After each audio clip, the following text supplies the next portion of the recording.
välja pakuti, et kuidas mõjutab Järvamaa planeering omavalitsusi. Kust mina tean seda? See sõltub teist. Pärast on ikka niimoodi, et vanapaganal on silm tina täis, ega ise tegi. Täpselt niimoodi on omavalitsuste puhul ka.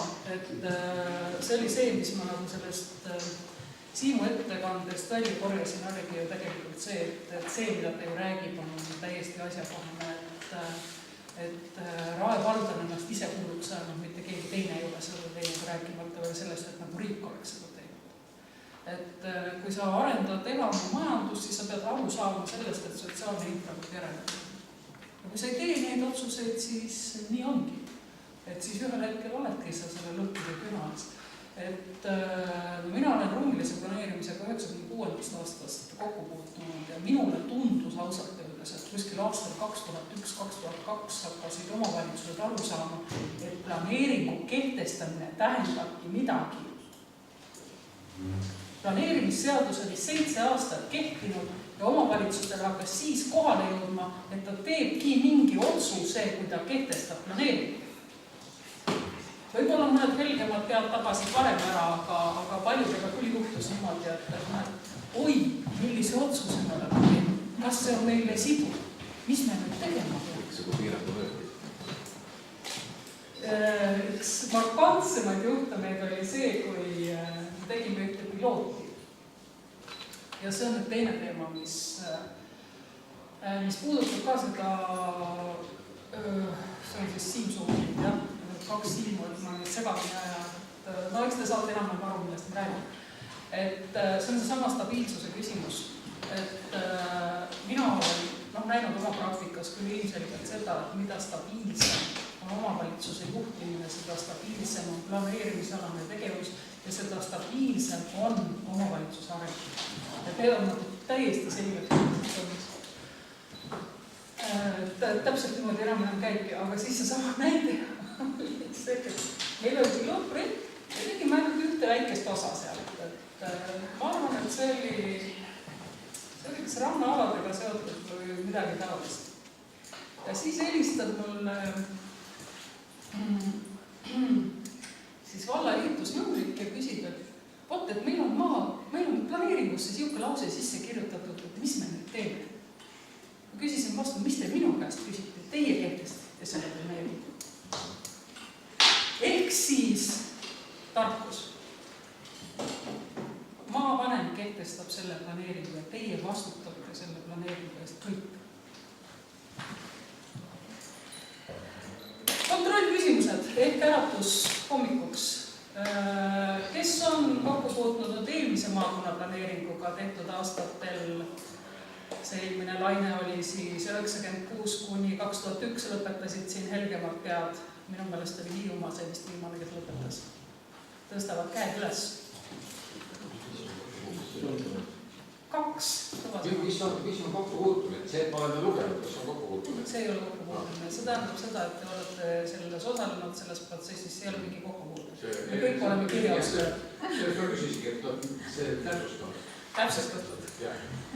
Nii, kes on puutunud kokku teemaplaneeringu asutust maakasutust suunanud keskkonna tingimused?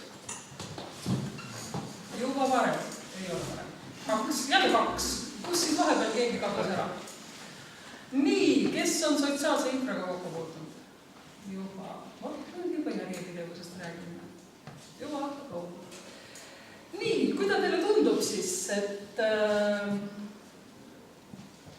eelmine maakonna planeering ka kõlbab siiamaale veel või?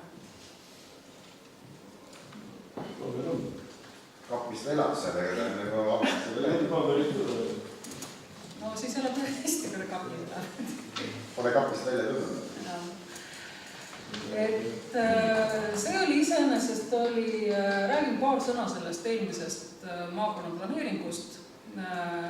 See oli väga huvitav, oli see, et kokkuvõtte siis maakonna planeeringute kohta. Varem seda seadusi on reguleeritud. Omavalitsused pidi planeeringuid üle vaatama peal valimisi, eks ole, 6 kuu jooksul. Ja maakonna planeeringutele tuli kaasa nõue siis peale aastal 2009 seaduse muudatusega ja siis esimene ülevaatamine oli aastal 2011. Ja mis oli minu meelest väga huvitav järeldus oli see, et planeering on täielikult ajale jalgu jäänud, aga eesmärgid on endiselt asjakohased. Mis te arvate, mis selle põhjus oli? Eesmärgid on asjakohased ja planeering on ajale jalga. Planeering on ajale jalga jäänud, aga eesmärgid on endiselt asjakohased. Uut tegevusplaani on vaja, nendel eesmärkidel ja selle plaaniga ei saa. No enam-vähem nii oli tegelikult. Ja iseenesest tundus, et see maakonna planeering vähemasti ühte eesmärki ikkagi saavutas, või tegelikult mina arvan, et kahte laias laastus. Esimene oli see, et sunniti natukenegi strateegilisemalt mõtlema ja teine, mis oli kindel eesmärk, miks ta 96. algatati, oli see, et ta annaks 2 poole impulsi. Et ta annaks üleriigilisse planeeringusse sisendit ja et ta tekitaks seda initsiatiivi, et omavalitsused hakkaksid üldplaneeringut koostama. Ja vähemasti tundus, et seda eesmärki see nõndanimetatud vahepealne planeering, mis nagu 2 poole lahku läks, täitis. Minu subjektiivne hinnang on see, et minu meelest jagunes planeeringute kvaliteet nagu 5, 5 ja 5. Et 5 olid päris head, 5 olid keskpärased ja 5 olid kehvakesed. Et enam-vähem see ikka proportsioon. Vaatame, kuidas seekord läheb. Eks siis seda ole näha. Ja millest ma siis täna tahaks rääkida, lisaks sellele, et ma olen juba pool juttu peaaegu ära rääkinud, ma tuletan meelde paari lausega seda õiguslikku tausta, ma ei tahaks seda üle forsseerida ausalt öeldes, et minu meelest oleme läinud juba natukene liiga palju selliseks jurismi planeerimiseks ja meil hakkab nagu planeerimise mõte ära kaduma, et me hoiame nagu kramplikult kinni sellest juriidikast, aga seal see planeeringu mõte kipub tihtipeale hajuma. Siis teine on see metoodiline abi, mida nüüd siis praegu maakonna planeeringute puhul pakuvad ilmselt nii erinevad ülikoolid ja ka Siseministeerium on koostanud uuringuid ja analüüsimist, jah. Ja siin ma tahaks rääkida maakonna planeeringust endast, sellest maakonna planeeringu mõõtmest, tasandist, sellest, mis laadi dokument ta on, kuidas ta tegelikult võiks omavalitsusi mõjutada, miks ta ei peaks mõjutama ainult omavalitsusi, vaid peaks mõjutama ka väga tõsiselt riigi tasandi strateegilisi dokumente ja siis räägiks tiba ka sellest protsessist ja kokkuleppest. Mulle vahepeal tundub, et sellest tibe hakatakse planeeringu protsessist rääkima, see on kõigil on siiamaale, mul endal ka. Aga riigiõigus seos, ma lihtsalt segan vahelise mõtte puhul riiklik dokument üleval pool, ütleme. Ja on teil omavahel kõik seoses olema. Kui siin võima, ütleme, pärast lõpust hinnangut anda talle, et kas see oli hea dokument või halb, mille järgi seda hinnangut annad, see, mis sa kirjutada või sisuline elu? Kas sa käisid maakonnaplaneeringute kohta? Ei, ma ütlen, et ülevalt hakkab tulema, sul on riiklik dokument, siis on maakonna dokument ja sellest lähtub ju omavalitsusi inimene planeeringute nende asjadega. Osad jooned jooksvad läbi, aga siis teinevad elektrivad, kuskil seoksed leidma, aga ma või ise mõtlema. Kui neil on seosed, siis on hästi ütleks mina selle peale. No, see on ka teema, mida ma tahan teile rääkida. Sinna ma jõuan, aga küsige mu käest siis, kui ma räägin territoriaalsest mõjust. Nii. Mina arvan, et siin see võtmekoht on tegelikult see planeerimisseaduse paragrahv 7 lõige 3, mis ütleb seda, et riiklike ja kohalike ruumilise arengu vajaduste ja huvide tasakaalustamine. Minu meelest on see maakonna planeering peamine. See, et jah, ta annab sisendi põhimõtteliselt üldplaneeringutesse, üldplaneeringud peavad arvestama maakonna planeeringutega, see on kõik on ilus, aga see on põhimõtteliselt see koht, kus kohalik ja riigi tasand peaks omavahel kohtuma. Nad sageli ei kohtu. Aga peaksid.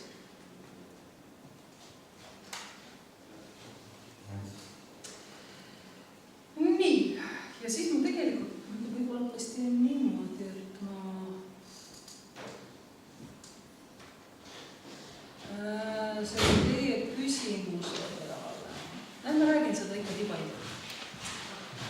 Ja siis teine minu meelest oluline punkt on selle asja juures on veel tegelikult see, eks ole, et mina ütleks siis, et üleriigiline planeering saab ka siit maapealse mõõtme läbi maakonna planeeringu, sest muidu ta on ikkagi sisuliselt ruumistrateegia.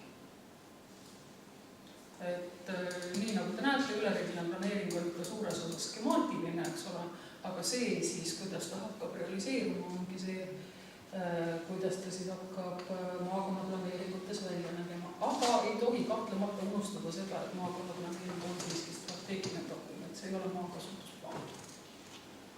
Meil omavalitsuse planeeringud on aeg-ajalt maakasutusplaanid, mis minu meelest ei ole väga hea, ausalt öeldes. Või vähemasti võiks olla seesama strateegiline etapp, et te panetegi A4 peale ja ütlete, kus on need strateegilised punktid, mis on teie jaoks omavalitsuse arvamusolus. Kui te saate selle niimoodi üldistada ja paika panna, siis see on väga kõva sõna. See on see strateegiline maa. Niipea, kui te hakkate joonistama neid pisikesi väikseid latakaid sinna, siis ma ütleks selle peale, et see on eraisikute huvide kaardistamine. Sellega võib ka muidugi tegeleda, et see ei ole väga edasi või vähemasti ei vii see ilmselt omavalitsust edasi. Ja siis teine, mis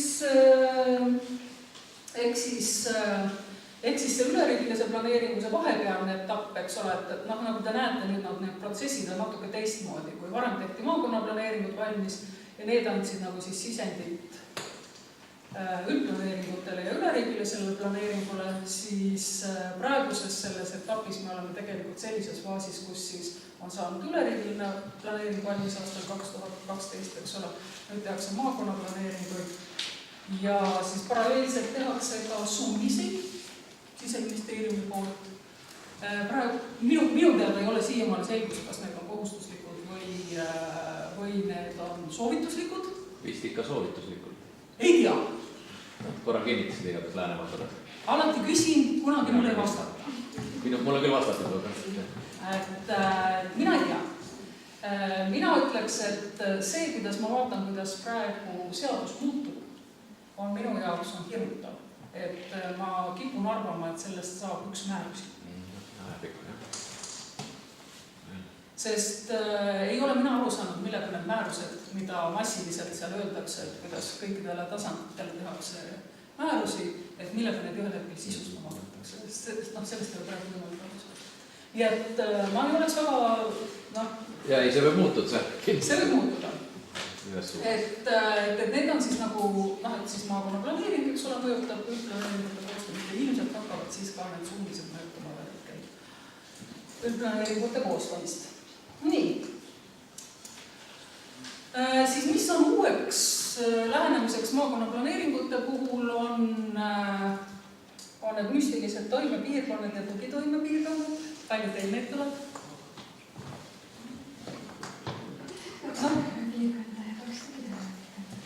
Või 4 tükki. Te olete ikka väga rikas maakond. Mina aeg-ajalt torgin Lääne-Viru neid maavalitsuse planeeringupoisse ja siis seal tuleb 2 tugitoimepiirkonda ja 1 toimepiirkond. 2 toimepiirkonda tuleb teile. No ma tahan näha, kuidas see teil läbi läheb. Oota huviga. Aga miks mitte, et me nii üldse ei valmis. Et näiteks Lääne-Viru puhul oli küll niimoodi, et Kundat taheti eraldi tugitoimepiirkonnaks määrata ja seal on ka jälle need mingisugused müstilised numbrid ees, eks ole. Palun olge numbritega ettevaatlik. Ma saan aru, kui 1000 siia-sinna, siis see on number, millega arvestada. Maakonna ja strateegilisel tasandil, ärge minge hulluks, kui teile öeldakse, Tallinnas käib 26% või Tallinnas käib 25%. Teate, pikaajalises perspektiivis on see köki-verki. Te teete planeeringu. Siin on meil viimases punktis. Niisiis, ja mida ma võin soovitada omavalitsustele? Lugege need metoodikad läbi, mis praegu on tehtud maakonna planeeringute kohta. Ja mitte sellepärast, et saada oluliselt targemaks, vaid saada mõtteid üldplaneeringute kohta, sellepärast et need metoodid on suuresti üldplaneeringu tasandi kohta kirjutatud. Ja seal oleme ka ettevaatlikud selles suhtes, et osa neist on ka detailplaneeringute kohta kirjutatud. Sest kui mulle tõsimeelselt kirjutatakse ühes ekspertarvamuses, et sotsiaalne mõju on fassaadide liigendatus, siis ei saa seda ju ometi tõsiselt võtta. Aga kui te need fassaadid üles leiate, siis saate mulle kiri. Niimoodi. Nii et taustamaterjalina ma soovitan neid täiesti lugeda, aga suhtuge neisse teatava reservatsiooniga. Lihtsalt see, et need tasandid kipuvad seal olema nagu suhteliselt sassis.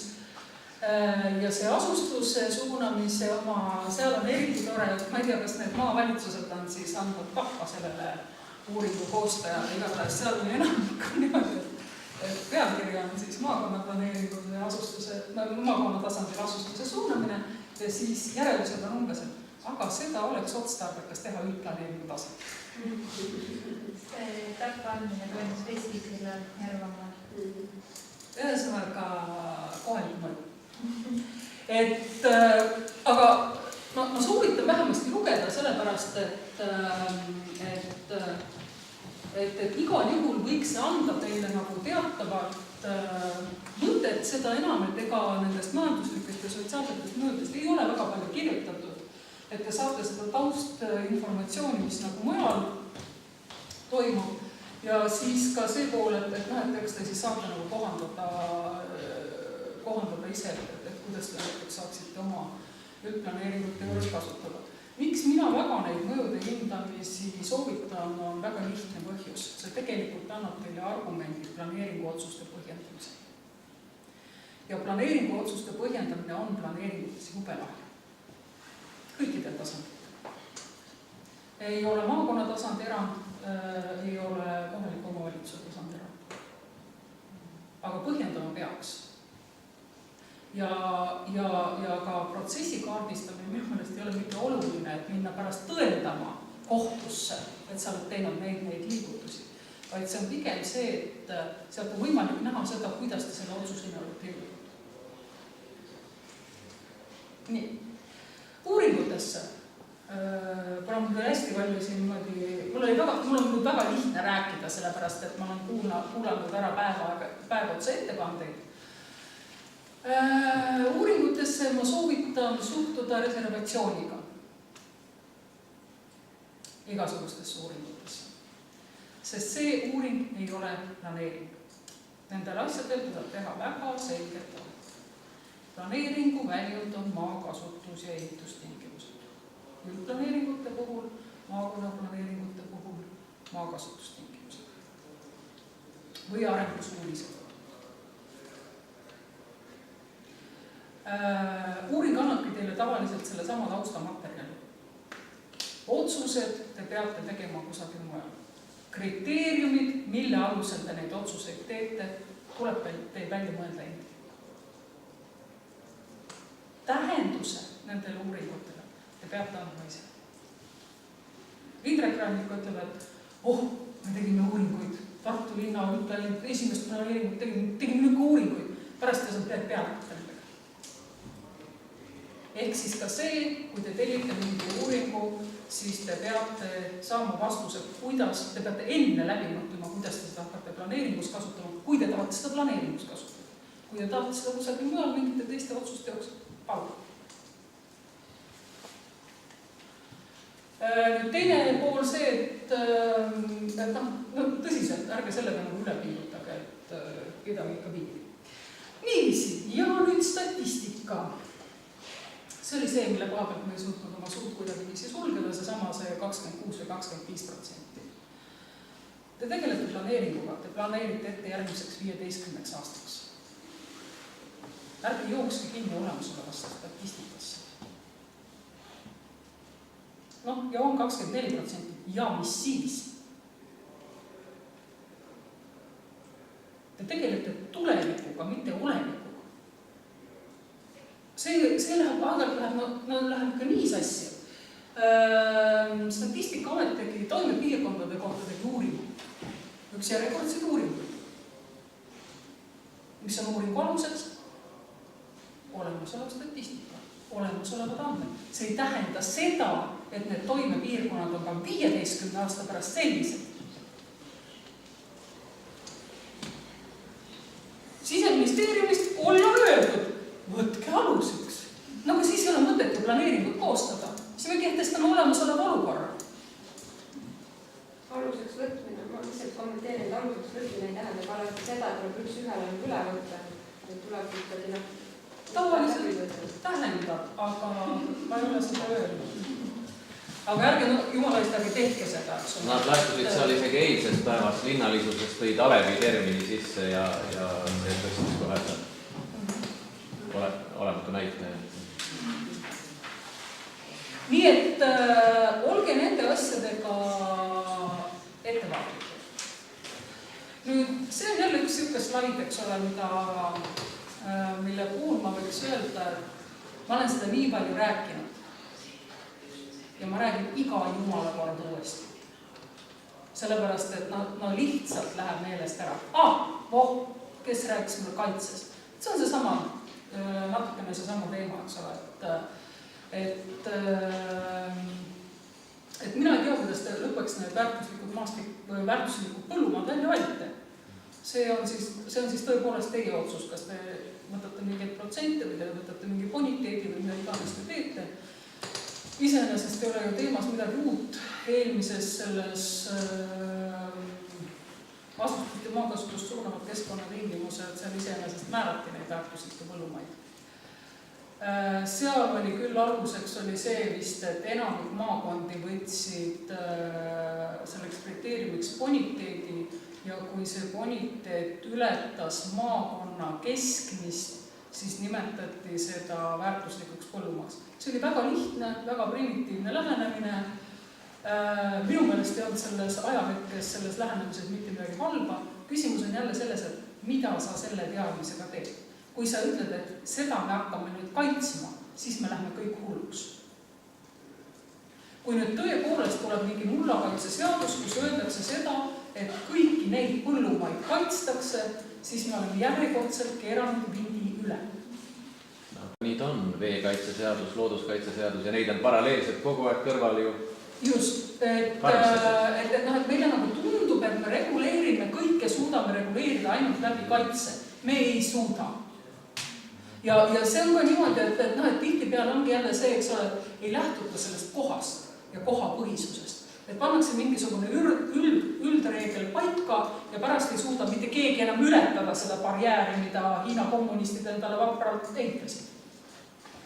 Et planeeringutega paraku on, lugesin ka sellest uue planeerimisseaduse eelnõust, et sellist lauset, et Euroopas on ruumilist planeerimist väga vähe reguleeritud. Jah, ongi, sellel on oma põhjus. Seda ei ole võimalik reguleerida Euroopa üleselt, sest see on kohapõhine tegevus. Ehk siis te saate alati parema tulemuse, kui te lähtute sellest kohast. Ja selle koha kohta valdavalt informatsiooni valdavad kõige paremini kohalikud elanikud. Sellepärast, vaatamata teil on terve pliaad siin konsultante, ütlen ma, planeerimine on teie endi kätes. Te saate nii hea planeeringu, kui palju te ise sellesse põhimõtteliselt panustate. Ja ma ütlen ka, miks planeerimisetappides Eestis või et mis on üks hädasid, kui te ostate sisse planeeringu, mis on täiesti inimlik, nii konsultanti kui teie poolt. Konsultant tuleb mujalt ja ta ei tunne kohalikke olusid. Ja see tähendab seda, et ta hakkab koondama informatsiooni, mis on tavaliselt, kas teil koha peal või endil või teadmises, mis iganes peas olemas. Ja tavaliselt väsitakse peale seda ära. Info saab kokku ja siis neid arengueesmärke enam ei tule. Sest kõik on nii jubedalt ära väsinud, sest nad on korjanud andmeid poolteist aastat. Nii et hoidke siin tasakaalu, ärge dimensioneerige üle seda olemasolevat olukorda, ärge viige selle informatsiooni nagu kogumisega hulluks, et katsuge rohkem panustada tõepoolest selles, et mida te ikkagi tahate tulevikus saavutada selles piirkonnas. Ehk see on see teine punkt. Et planeering on suunatud siiski muutusele. Et lugesin hiljuti ühte toredat kirja, mis Siseministeeriumi järelevalve raames kirjutas ja seal oli siis öeldud umbes niimoodi, et me ei saa teiega nõustuda, et planeering kajastab alati muutusi. Ja siis oli näitena, oli toodud miljööväärtuslik hoonestusala ja roheline võrgustik. Kallid inimesed, ainult läbi planeeringute neid kahte asju määrata saabki. Juba seda, et te tõmbate joone, tähendab muutust. Kui te piiritlete ära selle miljööväärtusliku hoonestusala, siis see on muutus võrreldes eelmisega, sest te seate sellele alale mingisugused täiendavad tingimused. Ega mets ja soo ei moodusta rohelist võrgustikku. Rohelise võrgustiku sellega, et te tõmbate sinna piiri, sellega moodustub roheline võrgustik. Nii et iga kord, kui te tõmbate planeeringusse joone, tähendab see muutust. Ja sellel joonel peab olema iga jumala kord ka tähendus. Kokkulepe. Siin rääkis teile kokkuleppest. Ühel pool ja teisel pool omavalitsuse piiri. Kokku ei lepita ja oma majas. Siis teete neil paganama puuse hekke ja müra valli. Siis oli kokkulepe. Ja seismine kokkulepe on ka. Seismine kokkulepe on, sealt tuleb veel üks rida, mis tuleb ja ongi see, et küsimus on see, et kas see on omavalitsuse kokkulepe või omavalitsuste kokkulepe ja maakonnaplaneering on omavalitsuste kokkulepe. Ja see on ka see argument tegelikult, millega te saate minna riigi tasandil. Ja õppimisprotsess. Midagi ei ole teha. Mul on nagu päris huvitav näide on kahest mereala planeeringust. Seal on Hiiumaa ja on Pärnumaa. Ja protsessid on üles ehitatud erinevalt. Mõlema puhul me oleme saanud Siseministeeriumist ka kriitika osaliseks, aga jumal tema. Ma räägin ära, mille sugu. Hiiumaal me tegime juhtrühma sellisel põhimõttel, et kõik huvigrupid oleksid kaetud juhtrühmas. Kalandus, tuuleenergeetika, mida iganes, transport, sellised. Ja Pärnu läks nagu seda teed, et tema tegeleb just nende huvigruppidega, kus on konfliktid sees. Et nad võtavad nagu selle, siis neil on põhimõtteliselt on nagu kalandus ja rekreatsioon seal, mis põhimõtteliselt vastuolu tekitab. Ja siis nad räägivad niimoodi ühe kaupa nende huvigruppidega läbi. Ja mis on nüüd juhtunud, on see, et Siseministeerium siis ütles, et jah, et need on kaks erinevat protsessi ja et Hiiumaal on ikka halvasti on sellega, et seal tehakse mingeid otsuseid. Kallikesed. Pärnus tuleb ka otsus teha, aga selle teeb siis maavalitsus ainuisikuliselt ja katsuge siis kokkuleppele jõuda. Ehk siis katsuge võtta, kui te teete neid igasuguseid rühmi, töörühmi, võtke siukene läbilõige, katsuge saada kõik erinevad valdkonnad. Sest siin nüüd seoses selle sama teemaga, mida mõtlesin territoriaalsete mõjude hindamine, et mis juhtub, on ju tegelikult see, et enamik valdkondlikke otsuseid tuleb ju niimoodi. Nüüd on Euroopas trendisõna see, et hinnatakse territoriaalseid mõjusid. See mõjude hindamine on üldse viimasele siuke trend, et ma arvan, et see on järgmine laine, mis päästab maailma. Mina olen näinud 2 lainet ära, et kõigepealt päästis maailma keskkonnamõjude hindamine ja siis riskianalüüs. Nüüd on siis mõjude hindamine. Nii, ja nüüd siis hinnatakse põhimõtteliselt valdkonna siseselt, eks ole, et kuidas on tema mõju siis territooriumile. Iseenesest väga, ma ütleks, et positiivne. Aga mis on juhtunud? Juhtunud on see, et see territoriaalse mõju hindamine, selle peale öeldakse, et see on planeering. Planeering ei ole see. Vaadake, planeering see on siin. See on planeering, mis võtab need valdkonnad kokku. Ja siit tulevad tegelikult välja need vastuolud ja konfliktid ja probleemid.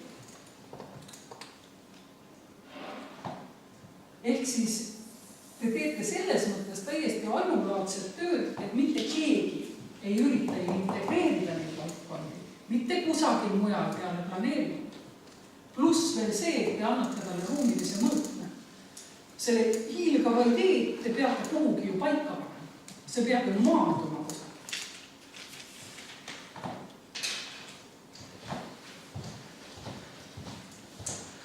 Nii et äkki alahinnake seda õppimisprotsessi. Aga ma vaatan, et kõige tõhusam on see tõepoolest niimoodi, kui inimesed kuulevad kõrval, mida teise valdkonna inimesed räägivad. Sest sa nagunii keed selles omas pajas. Ja me oleme saanud Hiiumaale Majandus- ja Kommunikatsiooniministeeriumi kohale, me oleme saanud Põllumajandusministeeriumi kohale. Ministeeriumid on need, kes ei pea ennast mitte kunagi ühtegi planeerimisprotsessi kohale. Mitte kunagi. Aga neil on huvitav. Tekitage huvi ja te saate vastuse. Ehk siis tegelikult teie edukus sõltub sellest, kuidas te suudate seda ja eelmist komponenti, millest ma rääkisin ka.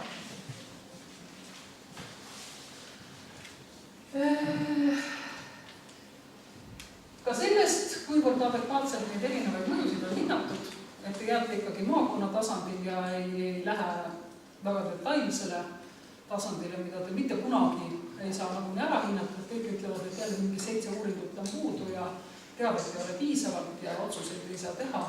Et seesama strateegilisele tasandile jäämine, et see on äärmiselt oluline, siis kuivõrd on teil võimalik neid erinevaid valdkondi integreerida, nagu ma seal just rääkisin. Uskuge mind, see on põlvukalt keeruline tegelikult. Ja eriti keeruline naada kokku riigistrateegia omavahel. Sest võib juhtuda, et need on omavahel vastuolus.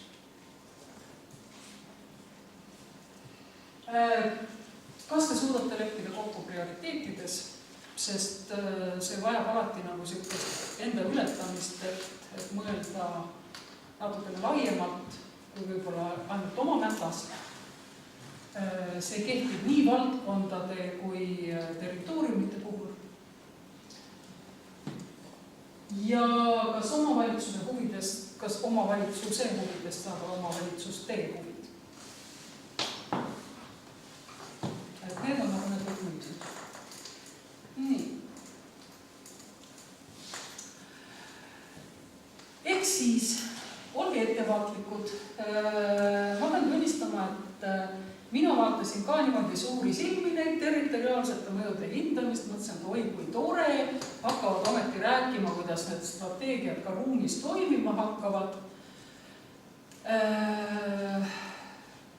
Siin tuleb olla selles mõttes ettevaatlik, et need on ainult ühe valdkonna ruumilised mõjud. Aga see, et te saaksite need erinevad valdkonnad kokku, seda nimetatakse valdkondade integreerimiseks, ja see on planeeritud, mitte territoriaalsete mõjude.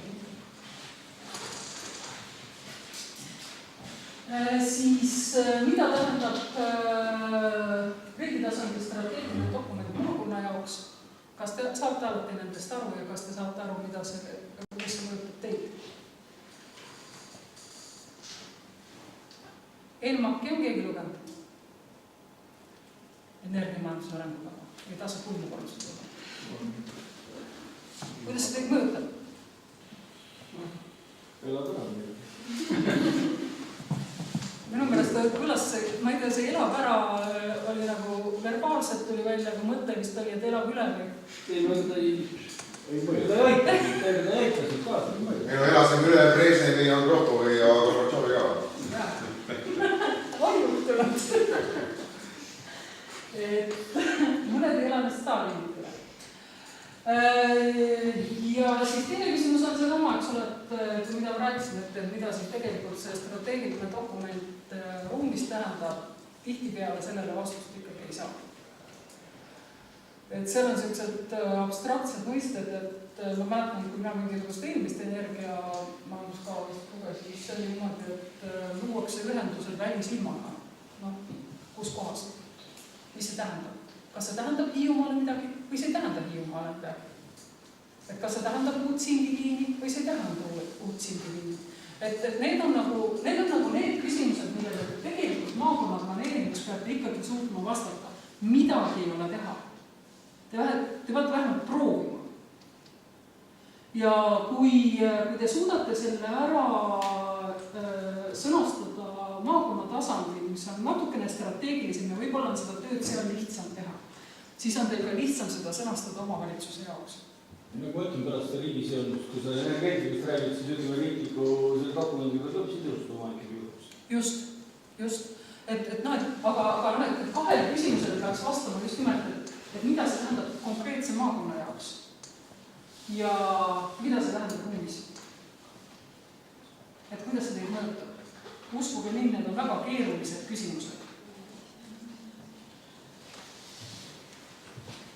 Ma saan aru, et teil on vist arengustrateegia 2020 olemas, jah? Nii, seal siis tuleks silmas pidada seda, et vaadake ka seda, et kas need eesmärgid, mis te sealt seate, kas see kehtib ka aastani 2030, eks ole, planeeritud perioodi 2030. Et seda kontrollige kindlasti üle. Et võib juhtuda, et ongi niimoodi, et see geniaalne revolutsiooniline olukord nagu esimeste maakonna planeeringutega oli, et moraalselt vananenud planeeringaga eesmärgid on endiselt asjakohased. Et võimalik, et need eesmärgid ongi nii üldised, aga mida te peate eesmärkide juures vaatama, on see sama küsimus. Kuidas need strateegilised eesmärgid kajastuvad ruumis? Mis see ruumis tähendab?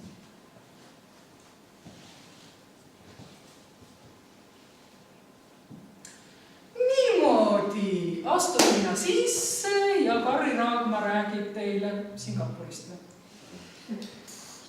Meil oli küll see puudub aiekäest linnast. Nii, kuidas see teid puudutab? Absoluutselt, meil Süürias kogu aeg inimesed ootavad kannatamatult, millal seda vaidest sisse kirjutada ja ei ole kuskile panna. Mitte kuskile ära panna? Te olete proovinud ära mitte kuskile panna. Kuskile raasist vaidest ootavad, et minna järgi ja panna järgi. No mina sõitsin mööda ja siit ei müüa maja. Inimesed väike. Süüria inimesed palju suuremad. Väikesesse majja ei sobi. Nad on palju väiksemad, aga nad vajavad palju ruumi. Et see on üks tõsine trikikoht. Teile räägiti rohemajandusest. Kuidas see mõjutab teie maakonda? Noh, mitte ühtegi mõtet või? Need allkiri on ikka sügida roheline. Allkiri kirjutate roheliselt liiaksiga pärast maakonna planeeringule. Kevadel nagu kollaseks lähevad, sest me kombainiga läheme siin. Aha, okei. Aga lehmapiim on valge. Nii. Ja külgappu ka valge, siis see kolmas küsimus ka. Ja hõbemajandus, kuidas see teid mõjutab? Meil on kullakaevandus, aga see viljakala vallast Tampere. Ühesõnaga, kõike, mida teile räägitakse, ma lähen lapiliseks, kui räägitakse Eestis valglinnastumisest ja linnastumisest. Kallid inimesed, meie oma 1,3 miljoniga. Andke endale aru, millest see on Müncheni linn. Jah, see on, niimoodi nagu ikka aeg välismaalased küsivad, ja palju teil siis elanikke on, ja siis ütled 1,3 miljonit. Ja, see on Budapesti eest. Ei rahvastikuga registris need, kes Süürias totalised, neid ei kajasta. Veel ei kajasta. Aga kui te mõtlete selle strateegia välja, kuidas neid siia majutada, paigutada, mida iganes, arvestades meie kultuurilist eripära, kui sallimatud me oleme. Ei, riigigümnaasium hakkab tuttama meid millegi. Ja hiina keelt ei osanud teil ka keegi veel rääkida, nii et... Koerast pädevalt on mõistest. Et uskuge mind, see on keerulisem, kui lihtsalt teile tullakse ja räägitakse Singapurist. et see on jälle seesama küsimus, mida need trendid tähendavad Eesti jaoks ja mida need trendid tähendavad Järvamaa jaoks. Ja seda on jälle lihtsam mõeldud, veel natukene lihtsam mõelda maakonna kontekstis, aga see ei ole kerge, uskuge minu. Meil on küsimus lihtsalt, kes neid trende kujundab.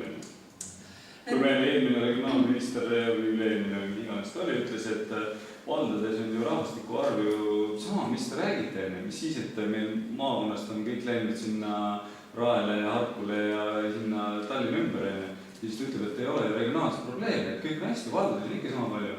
Et noh, siis, et see ongi, et kes meil trendi kujundab enne, kui me ise räägime ja ütleme, kuule, et meil on tegelikult kõik elukeskkonna tingimused on täidetud, lasteaed olemas, ootan kohti, meil on teed, kergikusteed juba saavad enam-vähem korda ja siin muid asju ka, aga lihtsalt pole elada kuskil enne. Mul on praegu Talevis võib-olla paarkümmend maja, kus ainult üksik memme elab sees enne, siis mul on see probleem.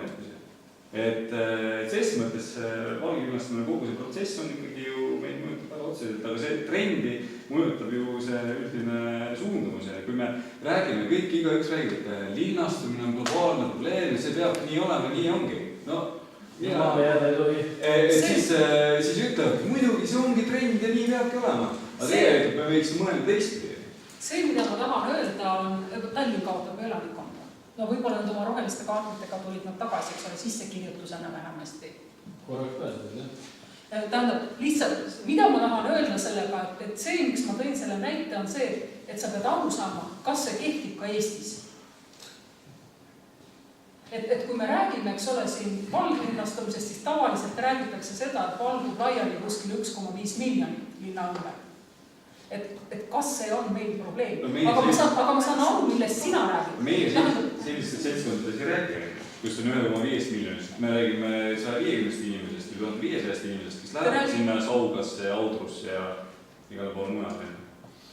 Väiksed vallavalitsused räägivad 15 inimesest, mis on kadu. Mis on kadu, mis viib kaasa veel 3 õpilast sellest koolist ja sul on see, et see paneb kooli kinni peale seda. Et just nimelt, et seda nagu mastaapi ja seda kohapõhist tähendust, et see on see, millele ma tahan rõhuda. Et need asjad protsessid paraku näevad samaks. Ja, siis ongi see, et kui me oleme trendid juurde, siis kas me nikutame peale tagasi, jah, trend ongi selline.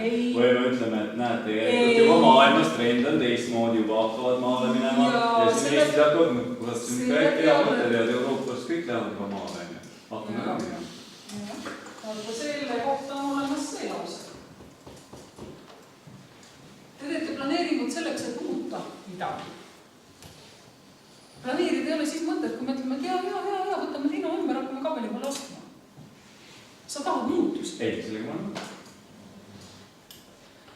Nii ja järgmine raske küsimus. Ma lihtsalt räägin teile, mis on need raskused teile ees seisavad. Lahendused saate siga. Ministeeriumitega. Siin nüüd võiks võib-olla maavalitsus natukene rohkem survestada siseministeeriumit, et selgitada teistele ministeeriumitele, mis asi on planeering. Ja ka see, et see ei ole mitte ainult niimoodi, et need asjad tulevad ülevalt alla, vaid need asjad tulevad ka tegelikult alt ülesse.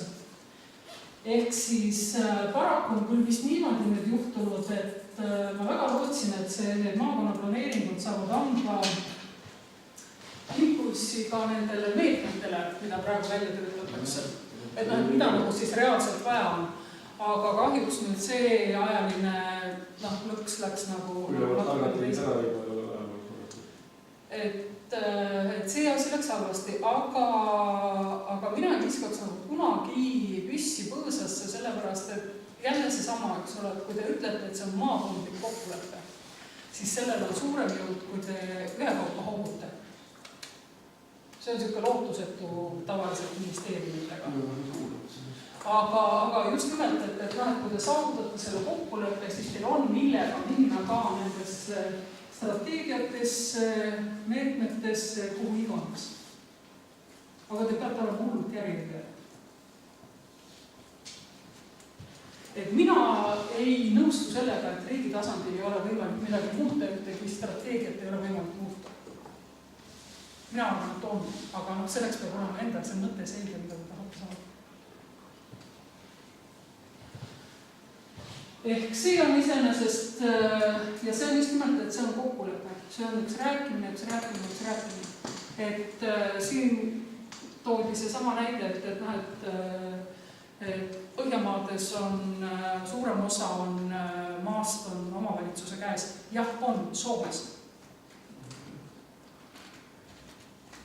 Käisin kevadel Norras, ütlevad, et 90% on eramaa ja 90% nende planeeringualane tegevus hõlmab läbirääkimisi. See oli Norra omavalitsus, kes nii ütles. Ja te ütlesid, et maakond peaks siis nagu ministeeriumi rääkima, survestama. Kes see maakond? Maavalitsus, omavalitsuste liit, kes seda siis nagu koos? Mõlemad! Ega mõtlegi, kuidas see praegu praktika on Eestis? On kuskilt mõni praktika ka, et mõni maakond on üldse ministeeriumisse tulnud. Näed, meil on sellist asja vaja või on praegu see... Ma olen näinud isegi sellist juhust, kus ministeerium on tulnud küsima, et mis te tarvis on. No siis kui raha üle on kuskil. Ja väga struktuurvahelise osa puhul on ju jälle see kokkulepe on juba enne Brüsseliga tehtud, et me ei saa neid muutma hakata, sest sealt see kokkulepe. Aga mina küsin selle peale alati, kelle käes on pliiats. Niimoodi nagu aeg-ajalt mina küsin Keskkonnaministeeriumi käest, et tore on, et teil tulevad need Euroopa Liidu direktiivid, aga kelle käes on pliiats? Ja siis nad ütlevad, ja see on meie käes. Ärge laske ennast anestama.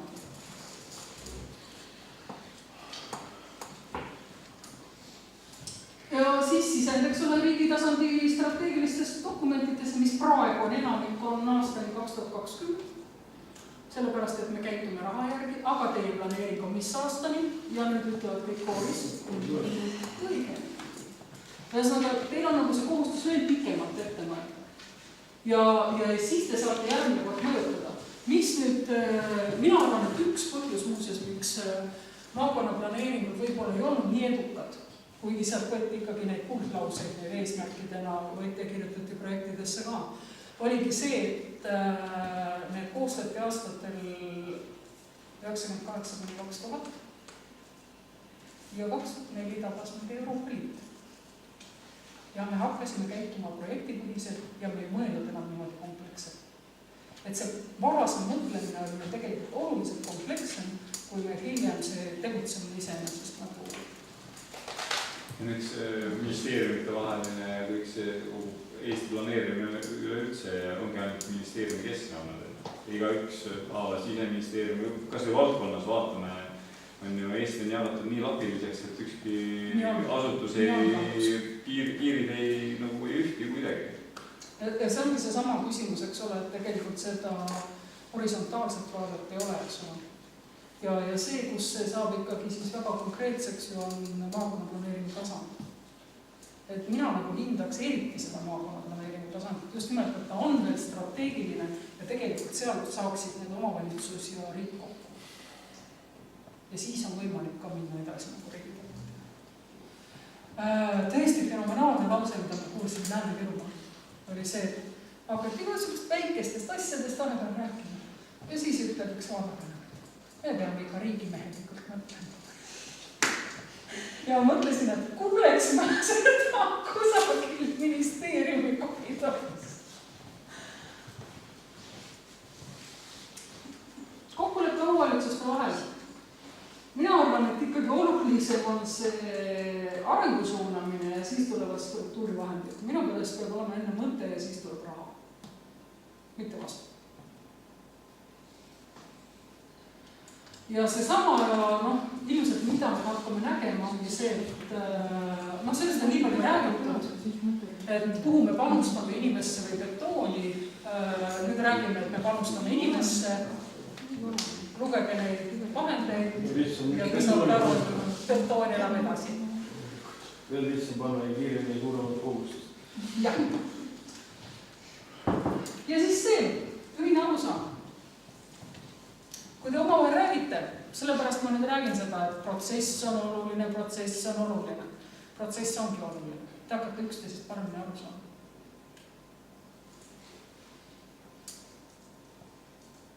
Ja te saate aru, kuidas teine inimene mõtleb. Te näete seda, mida te veel peate arvestama. Mis oli Hiiumaa puhul, mina puutusin Hiiumaaga kokku ja Hiiumaa puhul sa näed selgelt, et ka ministeeriumid hakkavad mõtlema teises kategoorias, kui nad saavad aru, et teised valdkonnad peavad ka veel sellele territooriumile ära mahtuma. Ja kohe tõmmatakse oma mõtet tagasi. Või seda, et ainult mina ja maa.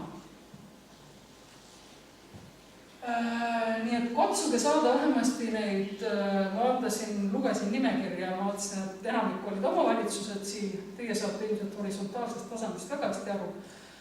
Aga et siis seda sektorpõhist mõtlemist saada ka just nimelt sellisele horisontaalsele tasandile, katsuge vähemasti neid riigiinstitutsioone, kes teil on koha peal olemas, kaasata sellesse maakonna planeeringu protsessi.